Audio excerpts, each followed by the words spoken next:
नमस्ते छात्रों। आज हम कक्षा छठी की जो किताब है वसंत भाग 1, इस किताब में जो पांचवा पाठ है अक्षरों का महत्व, इस पाठ का अध्ययन करने वाले हैं। अक्षरों का महत्व यह पाठ लेखक गुणाकर मुले इन्होंने लिखा है। तो पहले हम लेखक गुणाकर मुले इनके बारे में थोड़ी बहुत जानकारी प्राप्त करेंगे। तो छात्रों, ये जो आपको चित्र दिखाई दे रहा है ये किसका है? तो गुणाकर मुले इनका है। गुणाकर मुले इनका जन्म 3 जनवरी 1935 में हुई है और उनकी मृत्यु 16 अक्टूबर 2009 में हुई है। गुणाकर मुले का जन्म महाराष्ट्र में हुआ है, यानी कि वो मराठी व्यक्ति है।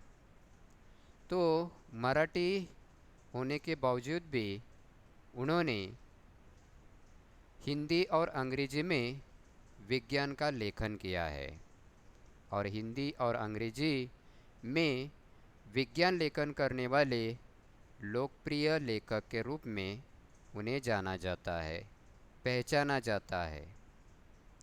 गुणाकर मुले इन्होंने इलाहाबाद विश्वविद्यालय से गणित में एमए किया है और एमए वो लेखक के रूप में क्या कर रहे थे? काम कर रहे थे। लेखन करते समय उन्होंने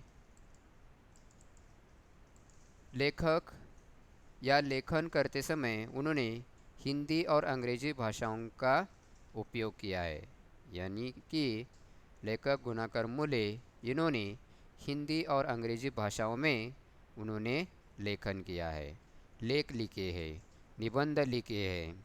ओके, तो उन्होंने मराठी भाषा छोड़कर हिंदी और अंग्रेजी भाषाओं में अपना कार्य किया है। गुणाकर मराठी भाषी थे, पर उन्होंने 50 साल से अधिक समय तक हिंदी में लेखन किया है और उनकी करीब 35 पुस्तकें यानी कि किताबें छप चुकी है। वे राहुल सांकृत्यायन के शिष्य थे। उनके परिवार में 2 बेटियां, एक पुत्र तथा पत्नी है। उन्होंने हिंदी में करीब 3000 लेख लिखे। कितने? तो 3000 लेख उन्होंने हिंदी में लिखे हैं और अंग्रेजी में उनके 250 से अधिक लेख है। गुणाकर मुले एनसीईआरटी के पाठ्यपुस्तक संपादन मंडल जो होता है, उस संपादन मंडल के एक सदस्य भी रह चुके हैं। नेशनल बुक ट्रस्ट की हिंदी प्रकाशन के वो सलाहकार समिति के सदस्य रह चुके हैं। तो इसी प्रकार 16 अक्टूबर 2009 में उनका क्या हुआ है? देहावस हुआ है। ओके, इसके बावजूद गुणाकर मुले को उनके लेखन के संबंध में उनको अनेक पुरस्कारों से सम्मानित किया गया है। साहित्यकार सम्मान केंद्रीय हिंदी संस्थान का आत्माराम पुरस्कार उन्हें मिला है। बिहार का कर्पूरी ठाकुर स्मृति सम्मान भी उन्हें मिला है, यानी कि कई पुरस्कारों से उन्हें सम्मानित भी किया गया है।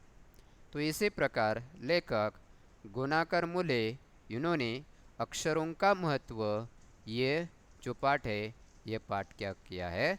लिखा है। तो अक्षरों का महत्व यह एक निबंध है।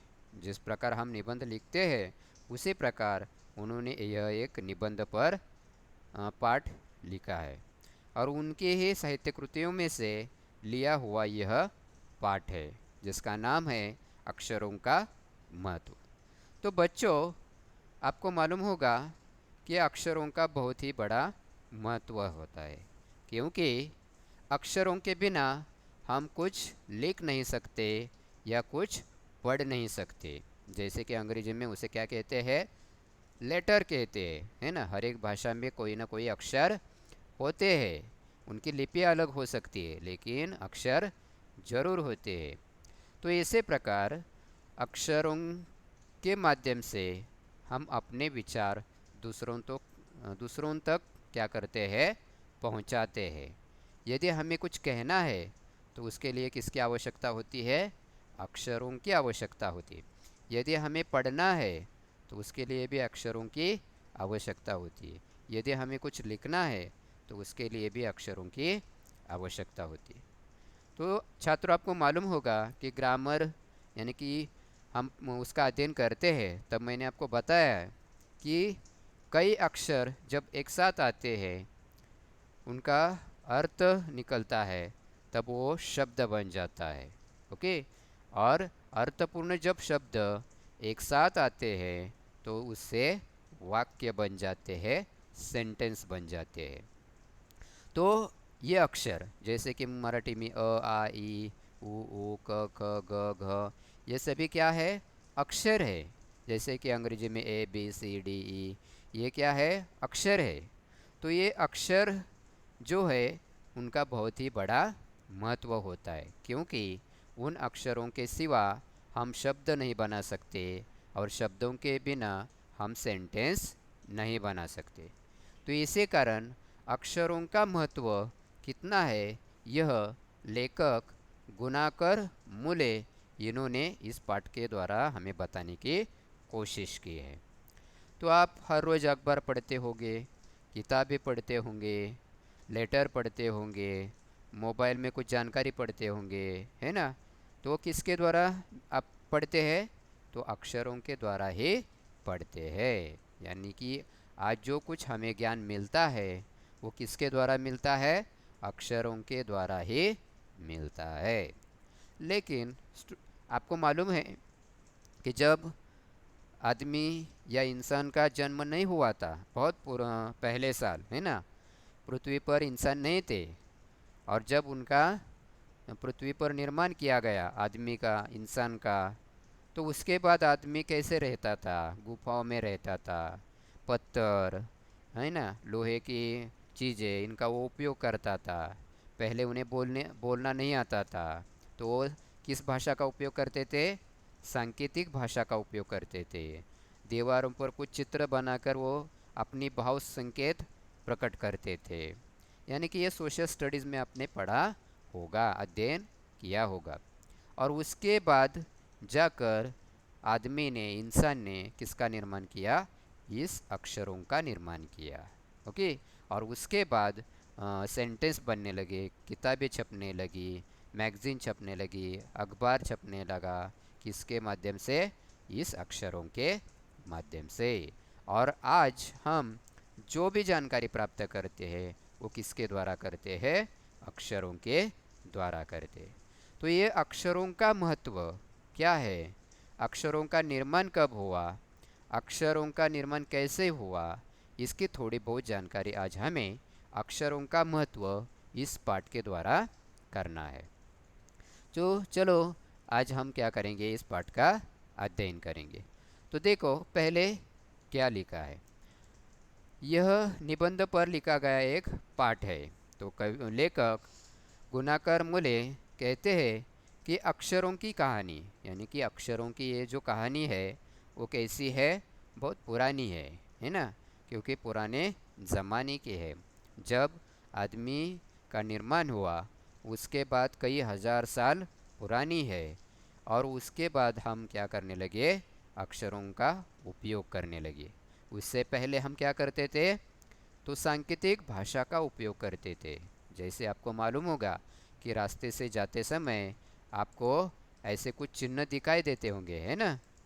तो ये चिन्ह अलग अलग हमें क्या बताते हैं, मार्ग बताते हैं। जैसे कि राइट साइड, लेफ्ट साइड, है ना, दौड़ना है कि नहीं दौड़ना है। ऐसे कई पोस्टर या चिन्ह आपको रास्ते पे मिलते हैं। ये भी एक भाषा होती है और इसके द्वारा हम क्या करते हैं, कुछ पढ़ने की कोशिश करते। तो इसी प्रकार पहले पुराने ज़माने में सांकेतिक भाषाओं का क्या किया जाता था, उपयोग किया जाता था। जैसे कि आज जो बोल नहीं सकते ऐसे लोग क्या करते हैं, सांकेतिक भाषाओं का उपयोग करते, जैसे कि हाथ से हम हमें कुछ तो बताने की कोशिश करते। जैसे कि इधर आपको दिया गया है, देखो हाथ के अलग अलग सांकेतिक चिन्ह दिए गए हैं।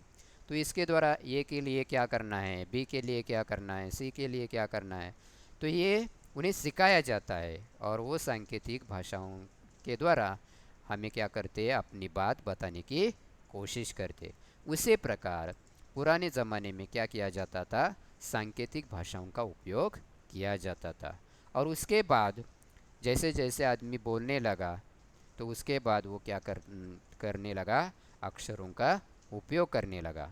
अक्षरों के उपयोग के बाद उसका निर्माण किया गया और वो आगे चलते हुए आज हम उन्हीं अक्षरों के द्वारा पढ़ते हैं और लिखते हैं।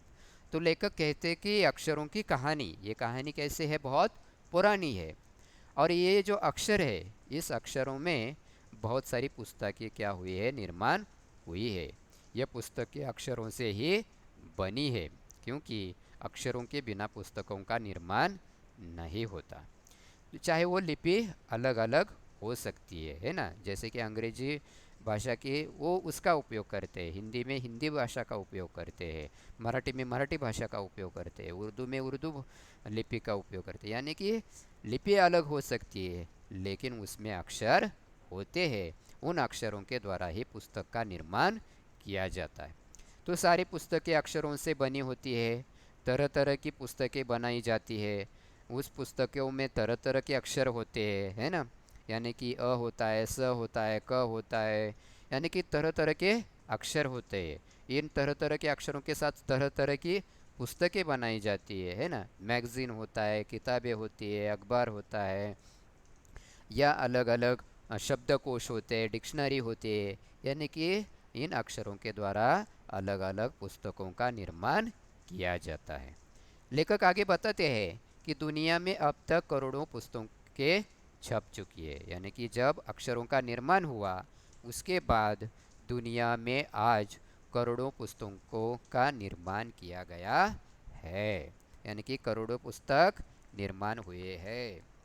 हजारों पुस्तकें रोज छपती है। यानी कि रोज क्या किया जाता है, हजारों पुस्तकों का निर्माण किया जाता है।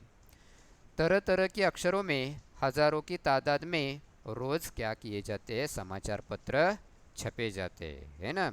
तादाद में, तादाद मतलब यहाँ क्या किया हुआ है, एक नया शब्द आया है। कौन सा शब्द आया है, तादाद।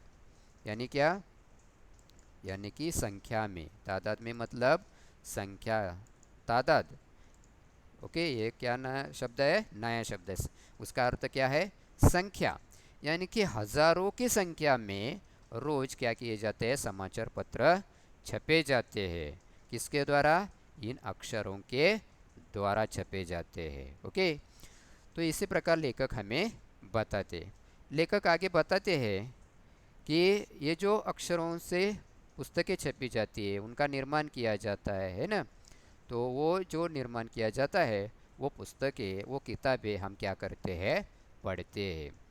और इन सभी पुस्तकों का, किताबों का मूल है ना, क्या है, अक्षर है। मूल मतलब जड़, है ना। जैसे कि पेड़ होता है, उस पेड़ का भी क्या होता है, मूल होता है, जड़ होता है। और उस जड़ के द्वारा, उस मूल के द्वारा क्या किया जाता है, वो पेड़ अपना खाना लेता है।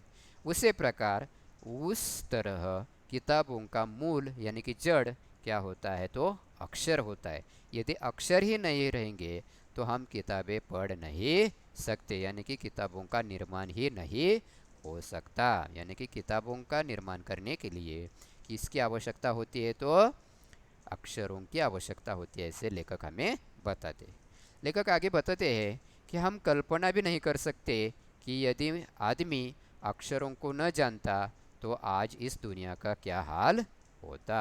यानी कि हमें अक्षरों की पहचान नहीं होती, हम अक्षर नहीं जानते, तो आज हम बोल सकते थे क्या, तो नहीं बोल सकते। हम कुछ पढ़ सकते हैं क्या, नहीं पढ़ सकते। हम अपनी भावनाएं बता सकते हैं क्या, नहीं बता सकते। यानी कि हमें यदि आज ये अक्षर नहीं होते तो हम अपने जीवन का कोई भी कार्य ठीक तरह से नहीं कर सकते। यानी कि अक्षरों के बिना हमारा जीवन अधूरा हो सकता है। लेखक ऐसे हमें बताते। लेखक आगे बताते हैं कि कोई कह सकता है कि हम अक्षरों को अनादि काल से जानते हैं। अभी यहाँ एक नया शब्द आया है। कौन सा? अनादि। कौन सा शब्द आया है? अनादि। ओके, यानी कि उसका अर्थ क्या है? अनादि यानी कि जिसका आरंभ ना हो। अनादि मतलब जिसका आरंभ ना हो, यानी कि जिसका आरंभ ना हो। ऐसे अनादि काल से क्या हुआ है? जानते। यानी कि ऐसा काल नहीं है कि जिसका अक्षरों से आरंभ नहीं हुआ हो। यानी कि हर एक काल का अक्षरों से ही आरंभ होता है। अक्षरों का ज्ञान हमें ईश्वर से मिला देता है ना। यानी कि हम कहते हैं कि ईश्वर के पास जाना है तो हमें क्या करना होगा? इस अक्षरों को पहचानना होगा, क्योंकि अक्षरों का ज्ञान हमें किसी ईश्वर से मिला है। तो हम कहते हैं कि ये जो अक्षरों का ज्ञान है वो किससे मिला है? ईश्वरों से मिला है, भगवान से मिला है ना। और वो हमें दिया गया एक वरदान है, ऐसे हम मानते हैं। ऐसे लेखक यहाँ बताते हैं। लेखक आगे बताते हैं, क्या बताते हैं? कि पुराने ज़माने में लोग सचमुच ही सोचते थे कि अक्षरों की खोज ईश्वर ने ही की है। यानी कि लोगों का मानना था कि ये अक्षरों की खोज किसने की है? तो ईश्वर ने ही की है। ईश्वर के द्वारा ही अक्षर निर्माण किए गए हैं। पर ऐसी बात नहीं है, क्योंकि आज हम जानते हैं कि अक्षरों के निर्माण किसने किया है? ईश्वर ने नहीं तो किसने किया है?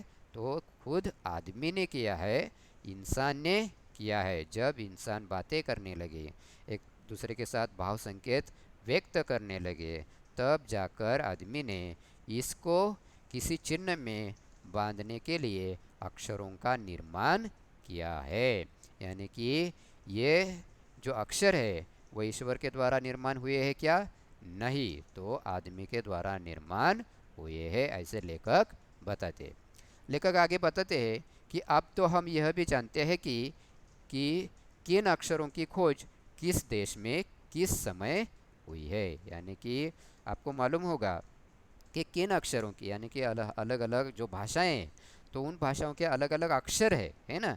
तो उन अलग अलग अक्षरों का निर्माण कहाँ हुआ है, किस देश में हुआ है, किस समय में हुआ है, इसकी जानकारी भी हमें हुई है, ऐसे लेखक यहाँ बताते हैं। यानी कि अंग्रेजी ये यूरोपियन कंट्री की भाषा है। जैसे कि मराठी हमारी महाराष्ट्र भाषा है, हिंदी हमारी राष्ट्रभाषा है। तो हिंदी का निर्माण भारत देश में हुआ है।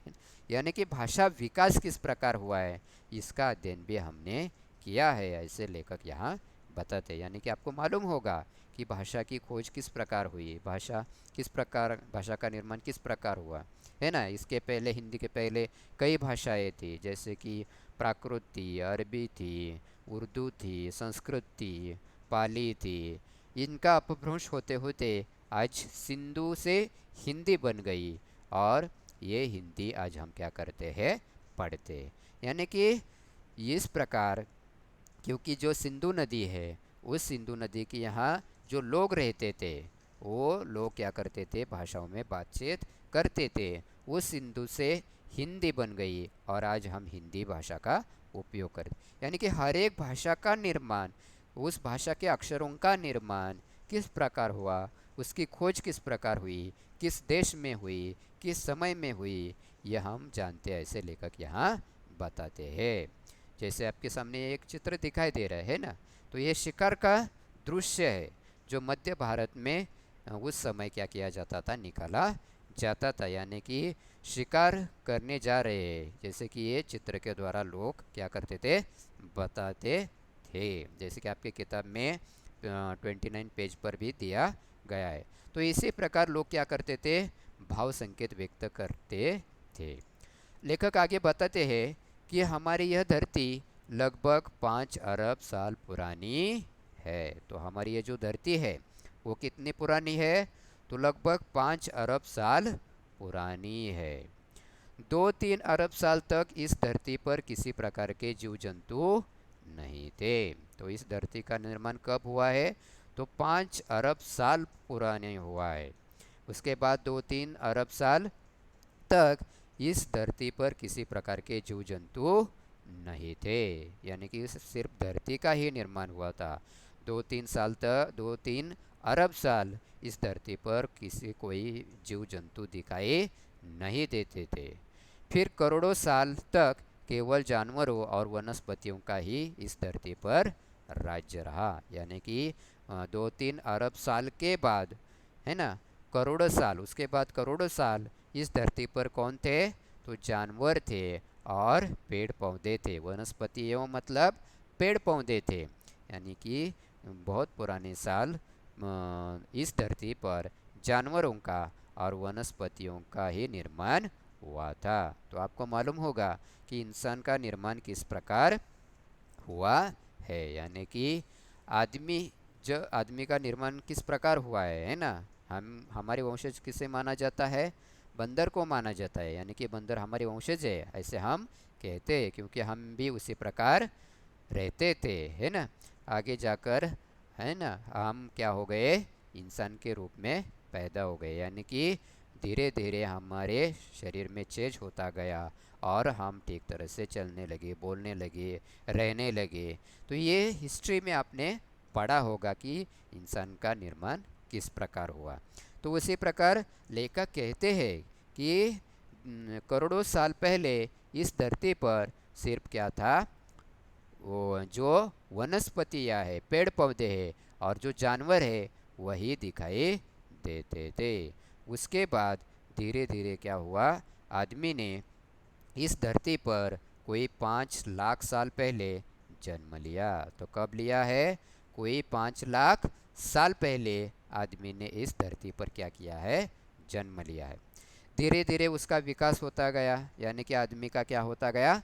विकास होता गया। जैसे कि हम बंदर, हम हमारे वंशज किसे मानते हैं? बंदर को मानते हैं।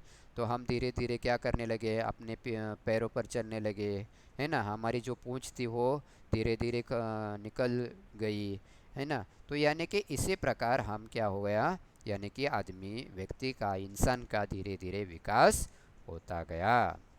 लेखक आगे बताते हैं कि कोई 10,000 साल पहले आदमी ने गांवों को बसाना शुरू किया, यानी कि लेखक कहते हैं कि जब आदमी का विकास होता गया, उसमें परिवर्तन होता गया, तो लोग क्या कहने करने लगे?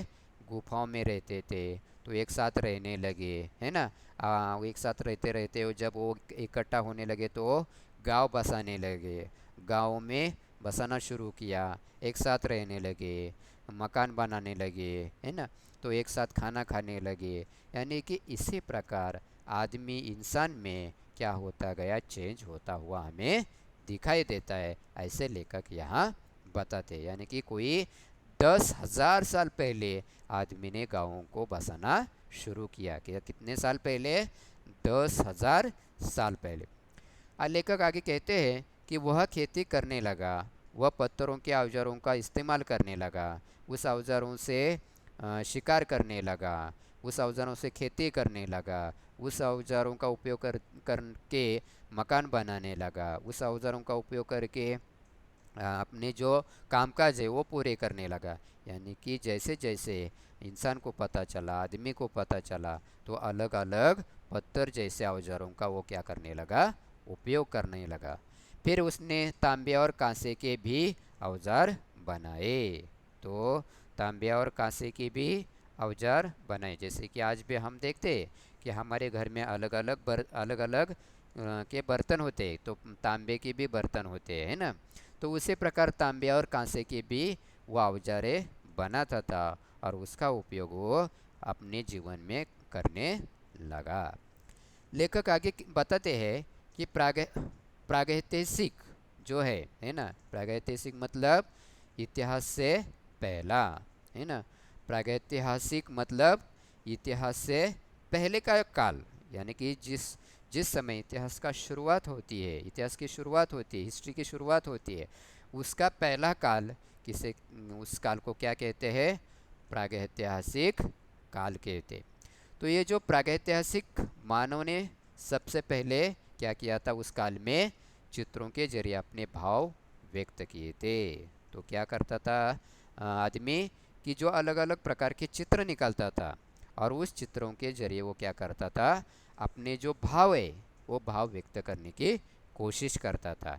जैसे कि पशुओं के चित्र निकालता था, पक्षियों के चित्र निकालता था, आदमियों के चित्र निकालता था। इस आदि चित्रों के द्वारा वह अपनी भावनाएं क्या करता था, व्यक्त करता था। इन चित्र संकेतों से बाद में भाव संकेत अस्तित्व में आए। यानी कि ये जो चित्र संकेत थे, उन चित्र संकेतों का उपयोग बाद में किस में होने लगा, अपनी भावनाएं व्यक्त करने में किए जाने लगा। यानी कि भाव संकेत के रूप में उन चित्रों का उपयोग करने लगे। जैसे कि एक छोटे वृत्त के चहु और किरणों की धोतक रेखाएं खींचने पर वह सूर्य का चित्र बन जाता था। यानी कि एक छोटा वृत्त निकालते थे, उसके साइड में, चारों साइड में क्या किया जाता था, किरणों जैसे रेखाएं खींची जाती थी और वो उसका भाव संकेत क्या था कि ये क्या है, सूर्य का चित्र बन जाता था। बाद में यही सूर्य का चित्र किसका उपयोग करने लगा कि ताप या धूप का द्योतक बन गया। अभी यहाँ नया शब्द आया है, कौन सा, द्योतक, मतलब प्रकट करने वाला, है ना। कौन सा शब्द आया है यहाँ, द्योतक, मतलब ये जो नया शब्द है ना, द्योतक, यानी कि प्रकट करने वाला, यानी कि उस चित्र की जानकारी देने वाला। यानी कि ये जो सूर्य का चित्र था वो आगे जाकर किसका द्योतक बन गया, ताप और धूप का द्योतक बन गया। यानी कभी कभी हमें ताप आता है तो उसे क्या हुआ है, तो वो सूर्य का चित्र निकाल कर बताते कि इसे ताप आया हुआ है। या बहुत धूप है बाहर तो वो कैसे बताते थे, तो सूर्य का चित्र निकालते थे और लोग बताते कि बाहर बहुत बड़ी धूप है। तो इसी प्रकार इस चित्र के द्वारा अपनी भावनाएं व्यक्त करने का काम ये प्रागैतिहासिक काल के मानव करते थे। इस तरह अनेक भाव संकेत अस्तित्व में आए। तो लेखक कहते हैं कि इसी प्रकार इन चित्रों का उपयोग करते हुए मानव ने कई भाव संकेतों का निर्माण किया और इसी कारण ये भाव संकेत अस्तित्व में आए जिनका उपयोग आज भी हम करते हैं। तो इसी प्रकार प्रागैतिहासिक जो काल है, यानी कि इतिहास का पहला काल जो है, जो मध्य भारत में इन चित्रों के द्वारा बताया गया था कि ऊपर चित्र आपको दिखाया गया था, उन चित्रों के द्वारा वो क्या करता था, अपनी भावनाएं व्यक्त करता था। तो इसी प्रकार वो क्या करता था, अपने विचार बताता था। क्यों, क्योंकि उस टाइम, उस ज़माने में ये जो अक्षर थे उनका निर्माण नहीं हुआ था, वो ठीक तरह से बातें भी नहीं करता था। तो इसी प्रकार ये प्रागैतिहासिक काल में ये सूर्य का चित्र ताप और धूप का द्योतक बन गया, ऐसे लेखक हमें यहाँ बताते हैं। लेखक अगले परिच्छेद में बताते हैं, क्या बताते हैं कि तब जाकर, है ना, यानी कि उसके बाद, प्रागैतिहासिक काल के बाद क्या हुआ, आदमी जो है, इंसान जो है, वो उन्होंने क्या किया, अक्षरों की खोज की। यानी कि उसके बाद तब जाकर काफ़ी बाद में आदमी ने अक्षरों का निर्माण किया, उसकी खोज की। यानी कि वह अक्षरों के खोज के बाद ठीक तरह से अपने भाव क्या करने लगा, व्यक्त करने लगा। और जब अक्षरों की खोज हुई तो अक्षरों की खोज के सिलसिले को शुरू हुए मुश्किल से कितने साल हुए, 6000 साल हुए हैं। कितने साल हुए हैं, 6000 साल हुए हैं। यानी कि आदमी का निर्माण कब हुआ था, कि 5 लाख साल पहले लिया था जन्म, और 5 लाख साल के बाद 6000 साल पहले इन अक्षरों का निर्माण हुआ है, ऐसे लेखक यहाँ बताते हैं। यानी कि उससे पहले जो आदमी था, मानव था, वो जंगल में ही रहता था, कहीं भी गुफाओं में रहता था और भाव संकेत के लिए इन चित्रों का ही क्या करता था, उपयोग करता था, ऐसे लेखक यहाँ बताते हैं। तो इसी प्रकार लेखक यहाँ तक हमें यही बताते हैं कि अक्षरों का महत्व आज हम देखते हैं कि पुस्तकों का निर्माण करने के लिए, पुस्तक छपने के लिए, पुस्तक पढ़ने के लिए या हमें कुछ लिखने के लिए अक्षरों की आवश्यकता होती है। लेकिन ये जो अक्षर है ये कब निर्माण हुए? जब इस धरती पर इंसान का जन्म हुआ, इंसान ने जन्म लिया, इंसान का निर्माण हुआ, उसके बाद 6000 साल पहले ही हुआ है। तो इसी प्रकार यहाँ लेखक ने दिया हुआ है। आज तक इतना ही हम लेंगे। अगले वीडियो में अगला जो पार्ट है वो लेंगे। आपको कोई आशंका हो तो आप कमेंट बॉक्स में लिखकर भेज सकते हो। तब तक के लिए धन्यवाद।